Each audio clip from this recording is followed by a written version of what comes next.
আবারও মানবিক দৃষ্টান্ত স্থাপন করলেন মন্ত্রী টিঙ্কু রায়। চণ্ডীপুর গ্রাম পঞ্চায়েতের প্রধান ও উপপ্রধানকে দিয়ে নিজের টাকায় চণ্ডীপুর গ্রাম পঞ্চায়েতের ৬ নং ওয়ার্ডের বাসিন্দা অধীর শর্মাকে 3 বান টিন দিয়ে ঘর মেরামতির জন্য সাহায্যের হাত বাড়িয়ে দিলেন মন্ত্রী টিঙ্কু রায়। সংবাদ মাধ্যমের এক কর্মীর কাছ থেকে ব্লক স্তরের নেতৃত্ব ও মন্ত্রীর কাছে খবর যায়, গতকাল কালবৈশাখীর ঝড়ে অধীর শর্মার বসতঘরের সমস্ত টিন ঝাঁঝরা হয়ে মুষলধারে ঘরের ভিতর বৃষ্টির জল পড়ে। এই খবর পাওয়া মাত্রই মন্ত্রী চণ্ডীপুর পঞ্চায়েতকে নির্দেশ দেন টিন ক্রয় করে আজকে অধীর শর্মার ঘর মেরামতি করে দেওয়ার জন্য।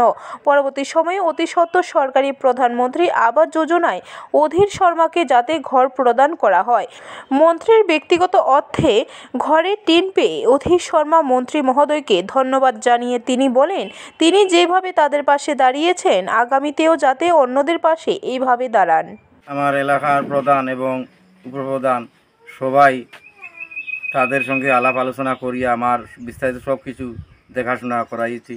তারপরে তারা দেখিয়া গেছে, দেওয়ার পরে তারা মন্ত্রী মহাশয়ের কাছে আবেদন করিয়া কইছে যে এইরকম ছেলেটা থাকতে পারে না, বাড়িঘর লইয়া তারা কীরকম থাকতো, খুব অসুবিধা করে, তারা কী করা যায়।